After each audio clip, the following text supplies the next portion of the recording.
Os presos provisórios devem transferir o título para a sessão eleitoral correspondente ao presídio até o dia 9 de maio, se quiserem votar. A dona Elaine recebeu 21 multas, mas não foi ela que cometeu as infrações, não. O carro foi clonado. Uma publicação preconceituosa ou que tenha valores contrários aos da empresa já pode ser justificativa para a demissão. Que o mercado oferece, só que com menos química, uma coisa mais natural, sem agrotóxicos, livres de aditivos químicos, né?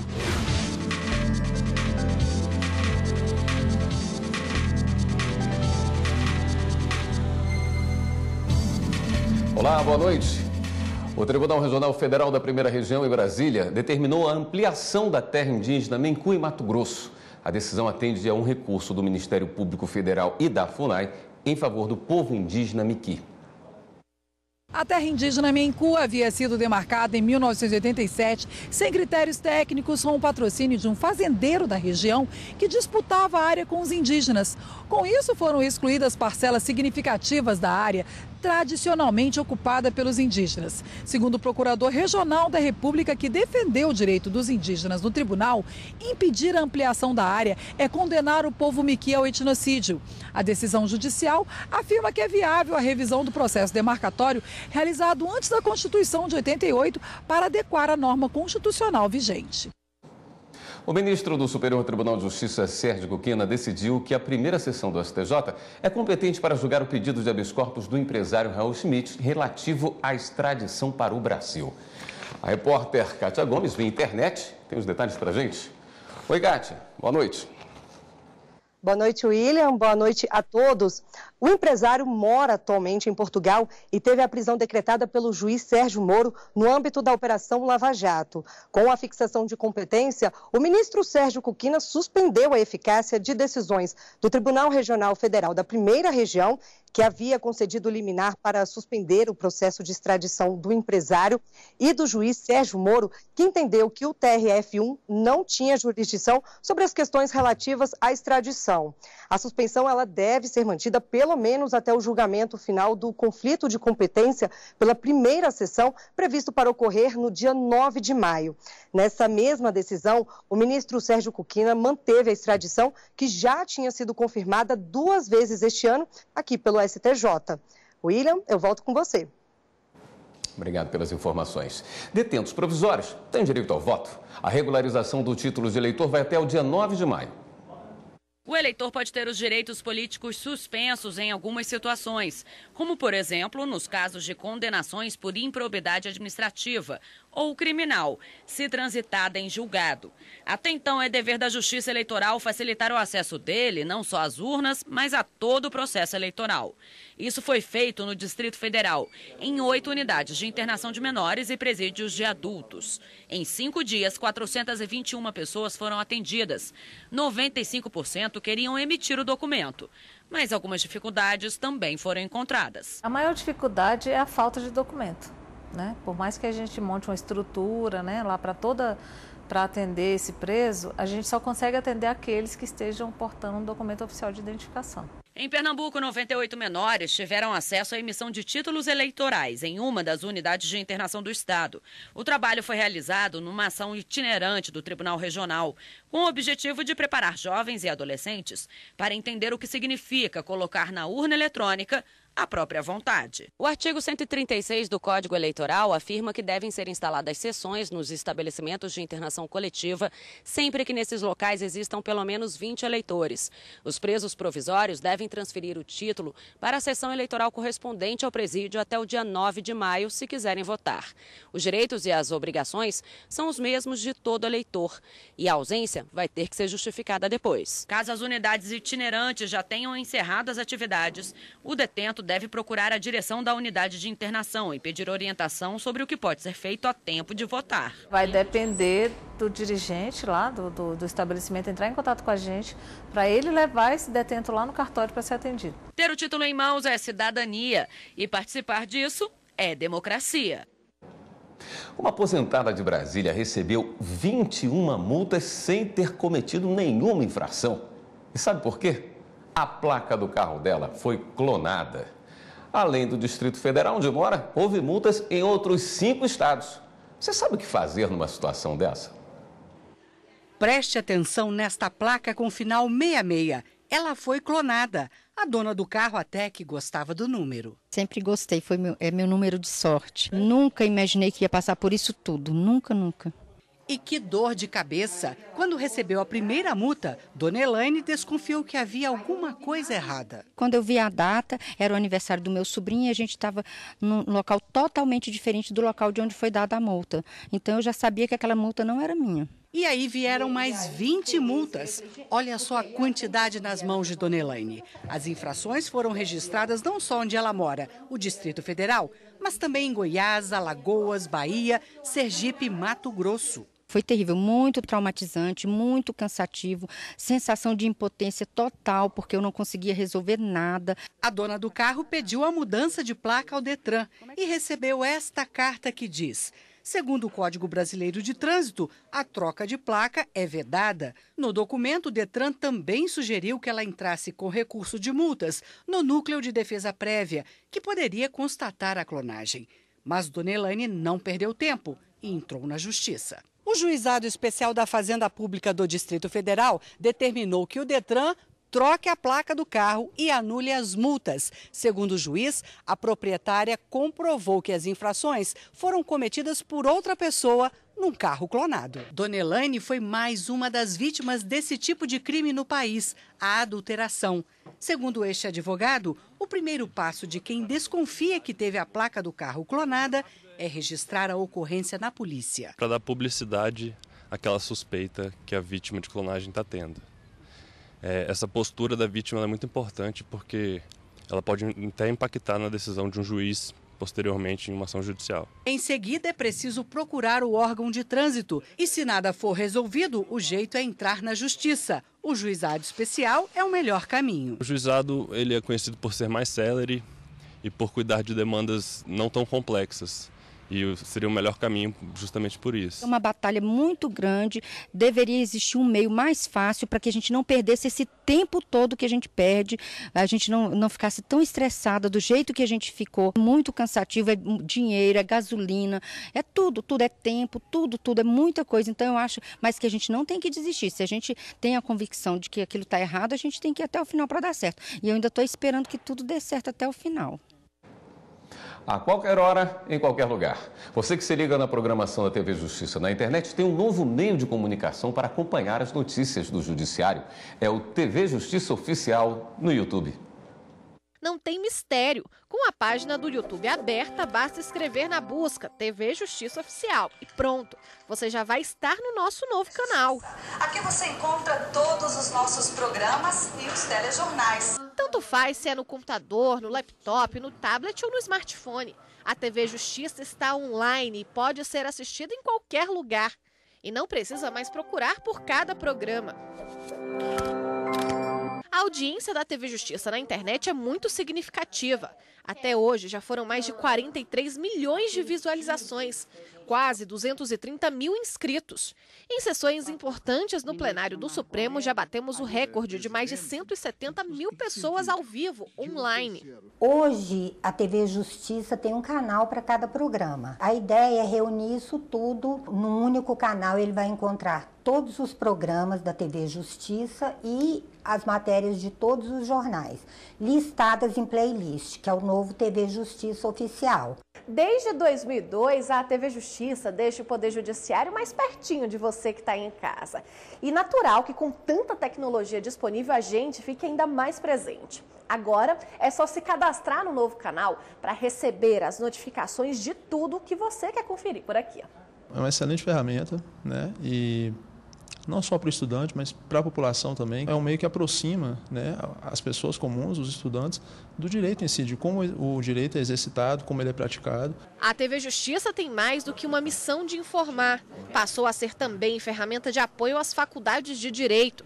E com o canal oficial de acesso rápido, essa aprendizagem pode ser até mais eficiente. Os professores, juntamente com os alunos que irremediavelmente estão dentro das tecnologias, dentro do YouTube, dentro de absolutamente todos os canais tecnológicos, é exatamente os professores poderem guiá-los de forma que eles se utilizem da informação de uma forma adequada, correta, que contribua, digamos assim, para o diálogo e para o aprendizado de forma adequada. Os alunos, eles nem carregam mais o código, né, para as aulas, eles têm acesso online, então tem todo um incentivo para se manter atualizado, a questão da TV Justiça, dos julgamentos serem televisionados, então está todo mundo acompanhando. E nos tribunais o trabalho também fica mais fácil. A importância da TV Justiça para nós que somos advogados e também para a população é de mantermos atualizados acerca dos precedentes e das notícias importantes do cenário nacional e local, dando publicidade, que é mais importante, a toda a população do grande compromisso que a Justiça tem para manter o Estado Democrático de Direito. Eu avalio como positivo o conteúdo da TV Justiça. Inclusive, é importante para os operadores de direito, porque além de se orientarem assistindo julgamentos, esses julgamentos, essas decisões vão orientar em futuros julgamentos nos tribunais, de uma forma geral. E ainda nesta edição do Jornal da Justiça, falar do colega de trabalho ou da empresa na internet pode acabar em demissão. Uma publicação preconceituosa ou que tenha valores contrários aos da empresa já pode ser justificativa para a demissão.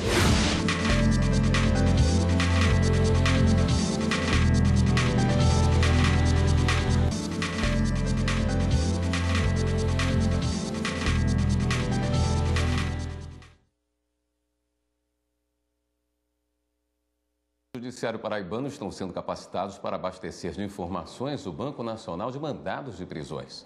O BNMP é uma iniciativa do Conselho Nacional de Justiça para monitorar todos os presos do país. O juiz auxiliar da presidência e secretário-geral do CNJ, Júlio Ferreira de Andrade, esteve em João Pessoa, onde se reuniu com membros do Tribunal de Justiça da Paraíba, com a finalidade de monitorar o andamento do cadastro de presos no Estado inseridos no Banco Nacional de Mandados de Prisão, o BNMP 2.0. Segundo ele, diante da estratégia de gestão do tribunal, a expectativa é que esse número cresça rapidamente nos próximos dias. 3 estados estão por concluir, vou colocar mais o estado da Paraíba também, que vai concluir nos próximos dias. Então, nos próximos dias, o país já terá 10 estados integrados nesse sistema, que é um sistema revolucionário. É um sistema que vai permitir um juiz em Minas Gerais saber se um preso eventualmente tem um mandado de prisão expedido aqui na Paraíba. O sistema vai permitir no futuro a biometrização dos presos, a biometria dos presos, e vai permitir uma questão que é muito reclamada pelos juízes do Brasil, que é a certidão de antecedentes criminais nacional. 25 servidores de 14 comarcas do estado da Paraíba, responsáveis pela alimentação do BNMP 2.0, foram treinados por assessores do Conselho Nacional de Justiça. A consulta vai ser bem mais ágil agora, a partir do momento em que todo o país estiver com suas informações lançadas nesse sistema, nós teremos todas as informações necessárias, inclusive com relação a presos de outros estados. Então isso é fundamental para um bom desenvolvimento do processo. Conseguimos uma dilação de prazo para o dia 14 de maio e então mais ainda outras ações vão ser tomadas para que a gente consiga atingir integralmente a alimentação do banco pelo estado da Paraíba. Desde que foi dado início à implantação das informações do BNMP 2.0, o percentual vem crescendo gradativamente. Nós expusemos as dificuldades, ele conferiu o aumento expressivo do nosso cadastramento e treinar quem não tinha sido ainda. E aí nós esperamos intensificar os trabalhos e concluir o mais breve possível. A sociedade brasileira vai ganhar muito com o cadastramento, a sociedade paraibana ganha muito com o cadastramento, com este cadastro nacional de presos, que vai permitir que o Poder Judiciário tenha uma inovação. As redes sociais deram voz para qualquer pessoa se manifestar. Só que às vezes tem gente que passa dos limites e exagera nas postagens. E isso pode gerar ações judiciais. Todo cuidado é pouco, por exemplo, na hora de expor na internet opiniões que envolvem colegas ou a própria empresa. Isso pode ser motivo até para rescisão de contratos de trabalho. A publicação desta foto numa rede social levou à demissão do rapaz que aparece em primeiro plano. Em outra rede social, um piloto também perdeu o emprego por ter feito uma postagem ofensiva aos nordestinos. Na internet também não faltam casos de quem fala mal do próprio emprego. Na internet parece haver espaço suficiente para todo mundo falar o que quiser de qualquer lugar. Nunca demos tanta opinião sobre tudo e nunca houve tanta gente ouvindo, ou melhor, lendo, aquilo que nós escrevemos. Mas essa liberdade também tem limites. Quando esses limites são ultrapassados, muitas vezes os casos vão parar na Justiça do Trabalho. Na segunda região, tem crescido o número de ações envolvendo demissões por justa causa, motivadas por postagens em redes sociais. Se o empregado xingar, ofender o empregador ou algum representante da empresa na rede social e isso se tornar público, isso pode motivar a justa causa num único ato. E nem sempre é preciso falar mal do patrão, dos colegas, nem do trabalho para a rescisão do contrato. Uma publicação preconceituosa ou que tenha valores contrários aos da empresa já pode ser justificativa para a demissão. A empresa também atua nas redes sociais. O mercado que a empresa atinge está nas redes sociais. Então, a partir do momento que o empregado, que se identifica como empregado da empresa X, faz um comentário muito preconceituoso, de qualquer ordem, isso vai fazer com que o público que tem acesso a essa postagem relacione a imagem da empresa e o dano pode ser de grande monta. Mesmo se não houver prejuízo à empresa ou funcionário, pode ser dispensado sem justa causa. E as manifestações ofensivas podem parar na justiça criminal. Ele pode não ser dispensado por justa causa, por quê? Ele não ofendeu a honra nem a boa fama de um colaborador da empresa, nem seu empregador. Ele também não maculou nenhum valor que a empresa defende, não maculou a honra da empresa em si, né? Mas ele cometeu um crime. Vale lembrar que os limites às postagens existem tanto para os empregados como para os patrões. Se algum representante da empresa publicar alguma manifestação em rede social e se tornar pública, se o empregado se sentir ofendido, ele pode pedir a rescisão indireta ou, ao invés da rescisão indireta, também pode postular uma reparação por dano moral. E ainda nesta edição do Jornal da Justiça, mercado sustentável preserva o meio ambiente e oferece alternativa mais saudável ao consumidor. O que o mercado oferece, só que com menos química, uma coisa mais natural, sem agrotóxicos, livres de aditivos químicos.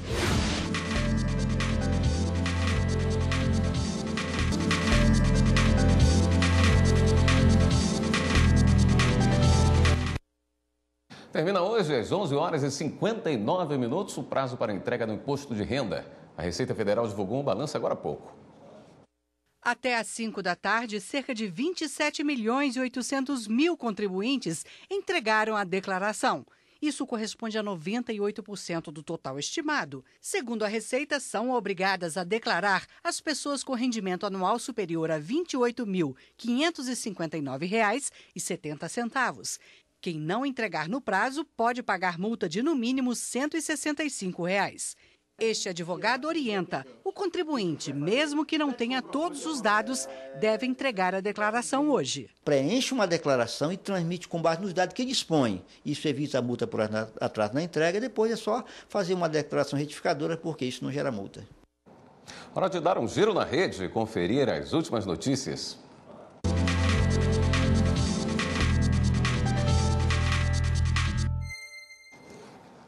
Quem está na redação do Jornal da Justiça hoje vai nos atualizar das últimas notícias é a repórter Fernanda Porto. Oi, Fernanda.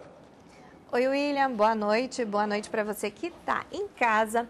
O plenário virtual do STF reconheceu a existência de repercussão geral, ou seja, impacto em outros processos que tramitam na Justiça, de recurso que questiona se o Poder Judiciário pode anular ou não aumento de tarifa de telefone acima do índice de inflação. O questionamento foi feito pela Telemar Norte-Leste contra a decisão do TRF5, que vedou um aumento de 20% em tarifa de telefone que já tinha sido autorizada pela Anatel. O julgamento desse caso no plenário do STF ainda não tem data marcada. E o ministro do STF, Celso de Mello, absolveu uma mulher que tinha sido condenada pela tentativa de furto de 2 queijos Minas. A mulher tinha sido condenada a 5 meses de reclusão em regime semiaberto pela Vara Criminal de Juiz de Fora, em Minas Gerais. E a Justiça Federal do Maranhão concedeu liberdade a 8 policiais acusados de envolvimento em esquema de contrabando de armas. Segundo as investigações, os militares usavam uma viatura para fazer escolta de um caminhão que fazia transporte ilegais de cargas. Você em casa já sabe. Para rever nossas reportagens, é só acessar o nosso site, tvjustiça.jus.br. Eu fico por aqui e volto com você aí no estúdio. William? Obrigado, Fernanda. Adotar medidas mais ecológicas não é apenas uma maneira de proteger o meio ambiente. Ações inovadoras podem ser a solução para diminuir despesas, além de oferecer uma alternativa saudável para os consumidores. Nas prateleiras, cosméticos, produtos de higiene pessoal e para a limpeza da casa. Tudo sem chumbo, alumínio, corantes e outros componentes nocivos ao homem e ao planeta.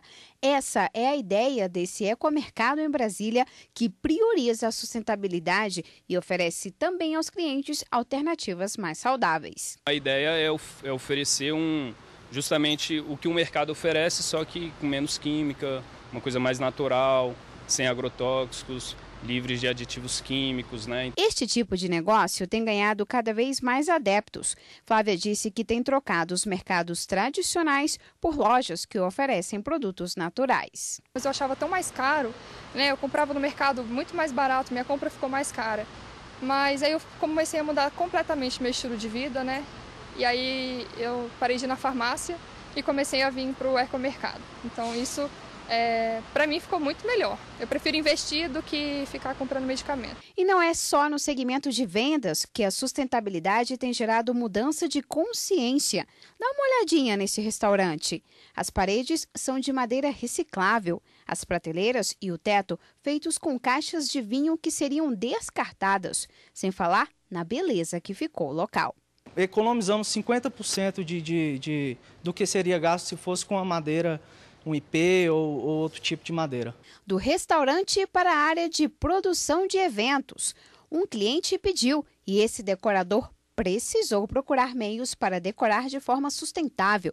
O pedido foi só um estímulo, ele não parou mais. Nós tentamos aproveitar o máximo possível de materiais alternativos que são descartados, que vão para a natureza danificar o meio ambiente. Então a gente tenta trazer todo esse material, transformar o lixo no luxo. Criatividade na decoração que Paulo tem de sobra. Na casa dele não faltam exemplos de peças sustentáveis. Quase tudo é à base de eucalipto. A intenção, até a gente fez uma reforma, existia uma parede, né? E inclusive o arquiteto nos avisou que não precisaria ter algo para sustentar. Mas como também tem a ideia, a gente usa muitas redes, né? E as peças tinha os troncos aqui, a gente usou como mais decorativo mesmo, né? Quando você olhar em volta aqui, eu quase não compro muita coisa que meus colegas que têm chácara compram. Eu procuro, eu vejo por aí, eu tenho às vezes uma cerca que estava velha jogada, eu uso esse arame para fazer uma outra coisa, então tem esse princípio. Eu acredito que a tendência é a maturidade, tanto da produção quanto do consumidor. Né? Nós precisamos de informações, nós precisamos de um consumidor mais cidadão, nós precisamos de uma empresa mais responsável e eu acredito que essa é a tendência. Ancoradas a todas essas iniciativas estão a legislação ambiental brasileira e as ações de Estado, incentivos que pensam no nosso futuro. Economicamente falando, ao médio prazo e longo prazo, traduz em menores custos, né? A diminuição de custos com passivos ambientais, por exemplo, é algo que acaba favorecendo ao Estado e à iniciativa privada. Então, é uma corrente em que todos ganham, inclusive protegendo as presentes e futuras gerações. Por hoje ficamos por aqui. Obrigado pela sua audiência e até amanhã.